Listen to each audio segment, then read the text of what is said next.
Isaac and Jacob are patriarchs in the Abrahamic faith, and their story has been passed down for generations. But how well do we really know them? Unlike his father Abraham or his son Jacob, Isaac often takes a back seat in the biblical narrative. But today, we're going to change that. Today, we're going to delve into the world of Isaac and explore what makes him tick. Isaac's character is unique in many ways, and one of the most striking aspects is his calm and gentle nature. Unlike the bold and impulsive Abraham, Isaac seems more reserved, more introspective. This subtlety is what makes his story so intriguing, because it's often the quiet ones who have the most profound impacts. As we begin our journey through Isaac's life, we're going to discover a complex web of relationships, trials, and triumphs that shaped him into the person he became. And by the end of this video, you'll have a deeper understanding of this enigmatic figure and the pivotal role he played in the history of Israel. Moving forward, let's talk about the challenges Isaac faced in his life. Growing up as the son of Abraham was no easy feat.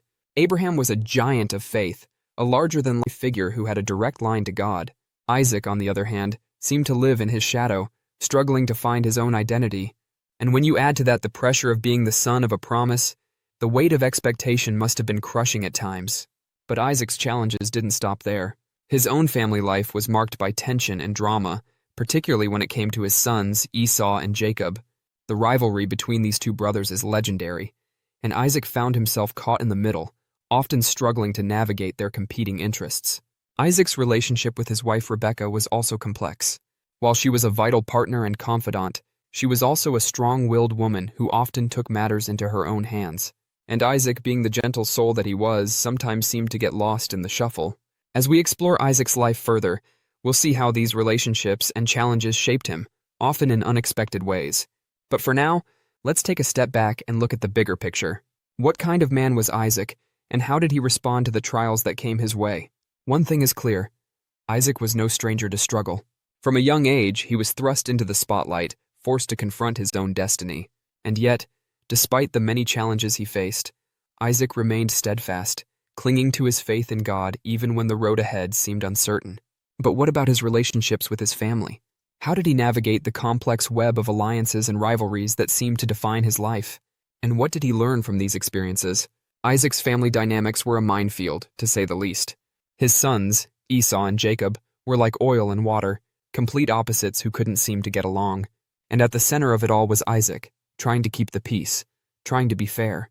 But fairness wasn't always easy, especially when it came to his sons. Isaac was clearly biased towards Esau, the firstborn, and this favoritism sparked a chain reaction of events that would change the course of history. Despite the chaos that often surrounded him, Isaac remained a figure of calm, a beacon of hope in a world torn apart by conflict and strife. And yet, as we'll see, even Isaac's calm exterior was not immune to the brutal realities of life. One of the most pivotal moments in Isaac's life came when he asked his son Esau to hunt and prepare a meal for him, a simple request that would have far-reaching consequences. What Isaac didn't realize was that Rebekah and Jacob were hatching a plan to deceive him, to trick him into giving the blessing to Jacob instead. As we explore this famous story, we'll see how Isaac's trust in God was tested like never before. Would he hold fast to his faith, even when the world around him seemed to be falling apart? The dynamics between Isaac and his sons are complex and multifaceted, revealing a depth of emotion that's often missing in our portrayals of biblical characters. Isaac's love for Esau, his disappointment in Jacob's deception, his struggle to come to terms with his own mistakes, it's all there, hidden beneath the surface of the text. And yet, despite the many challenges he faced, Isaac remained a man of faith, a man who trusted in God's sovereignty even when the road ahead seemed uncertain. This is what makes his story so compelling, so relatable, because it's a story about us, about our own struggles and doubts and fears. Now let's dive deeper into some key events in Isaac's life. One of the most famous stories about Isaac is the binding of Isaac, a tale of sacrifice and obedience that has been debated by scholars for centuries. What does this story reveal about Isaac's character, about his willingness to trust in God even when the stakes were highest? Isaac's marriage to Rebekah is another pivotal moment in his life, a union that would produce two sons and spark a chain reaction of events that would shape the course of history. But what about their relationship? About the dynamics that drove them apart and brought them together again? Esau and Jacob, Isaac's twin sons, are two of the most fascinating characters in the biblical narrative, and their rivalry is legendary. But what about Isaac's role in this drama? About the mistakes he made and the lessons he learned along the way?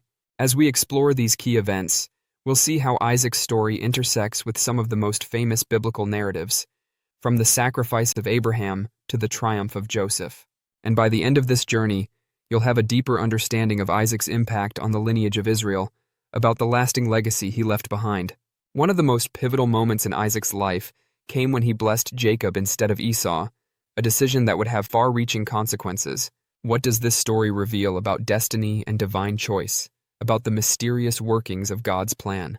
Isaac's blessing is a turning point in the narrative, a moment when the course of history is altered forever.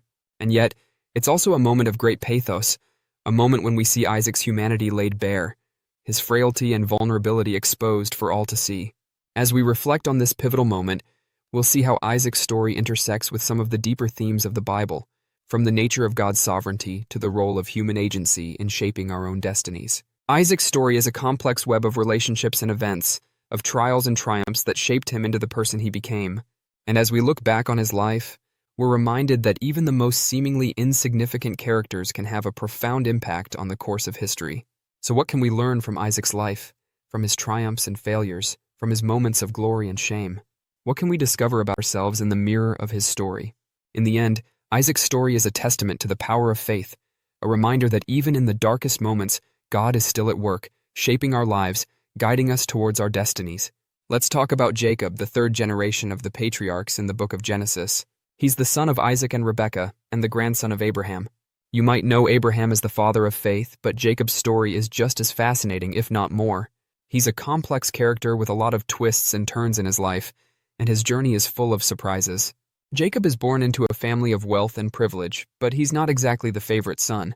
His twin brother Esau is the firstborn, and in those days, that meant a lot. The firstborn son usually got the lion's share of the inheritance and the blessing of the father. But Jacob's story is about to take a dramatic turn. As we dive into Jacob's story, we'll see that his life is marked by struggles, deception, and even some pretty questionable decisions. But despite all this, he's still a hero of faith, and his story has a lot to teach us about God's sovereignty and grace. In many ways, Jacob's story is the bridge that connects the stories of Abraham and Isaac to the rest of the biblical narrative. He's the one who'll pass on the torch to the next generation, including his 12 sons, who'll become the leaders of the 12 tribes of Israel. Let's explore Jacob's early life, including his relationship with his brother Esau. You might remember that Esau is the firstborn, and he's supposed to get the blessing of their father Isaac. But Jacob has other plans. He's a clever one, and he's willing to do whatever it takes to get what he wants. Jacob and Esau have a complicated relationship from the start. Esau is the favorite son, and Jacob feels like he's always living in his shadow. But Jacob's mom, Rebekah, has a special place in her heart for him. She's the one who always seems to be looking out for his interests. The famous story of the birthright is a turning point in Jacob's life. He's able to trick Esau out of his birthright, which is a pretty big deal. In those days, the birthright was like a guarantee of inheritance, and Jacob's move is basically a declaration of war against his brother. But Jacob's deception doesn't stop there. He's also able to trick his father Isaac into giving him the blessing, which is an even bigger deal. This is like the ultimate sign of approval and favor, and Jacob's willing to do whatever it takes to get it. As Jacob flees from Esau's wrath, he finds himself in Haran, where he meets his future wife Rachel. She's the daughter of Laban, and Jacob falls head over heels in love with her. But Laban is not exactly the kind of father-in-law you'd want. He's tricky, and he's always looking for ways to get the better of Jacob. Jacob spends the next 20 years of his life working for Laban, trying to marry Rachel and building a family. But it's not easy. Laban keeps changing the rules on him, and Jacob has to get creative to outsmart him. Despite the challenges, Jacob's time in Haran is crucial for his development as a character. He learns how to navigate difficult relationships, how to trust in God's sovereignty, and how to persevere in the face of adversity. But the most pivotal moment in Jacob's story is about to come. He's getting ready to face off with Esau again, and this time, it's not just about getting the better of his brother. This time, it's about facing his past and coming to terms with who he is. The famous story of Jacob wrestling with the angel is a turning point in his journey. This is the moment when Jacob finally confronts his fears and admits his weaknesses. He's been running from Esau for years, but now he's ready to face him head-on. The angel represents God himself, and the wrestling match is a symbol of Jacob's struggle with God's will. He's trying to hold on to control, but God is trying to take it away from him. In the end, Jacob emerges victorious, but not without a limp. The angel touches his hip, and Jacob is left with a permanent reminder of their encounter. This is a symbol of his new identity and his new relationship with God. As Jacob prepares to reconcile with Esau, he's got a lot on his mind. He's been running from his brother for years, and now he's got to face the music. But God has been working in his heart, and Jacob is ready to make amends. The reunion between Jacob and Esau is one of the most beautiful moments in the book of Genesis. Instead of seeking revenge, Jacob seeks forgiveness, and the two brothers are finally able to put the past behind them. As Jacob establishes his family, including the 12 tribes of Israel, he's passing on the torch to the next generation. He's leaving behind a legacy of faith and trust in God's sovereignty. But Jacob's journey isn't just about him. It's about the bigger story of God's redemption and the promise of a Savior who's to come. Jacob's story is a reminder that God is always working, even when we can't see it. So what do you think about Jacob's journey? What did you find most surprising or inspiring? Let me know in the comments below. If you want to explore more biblical characters and their amazing journeys, be sure to check out my next video, where I'll be diving into the story of another fascinating figure. Thanks for joining me on this journey into the book of Genesis. Don't forget to like and subscribe for more content.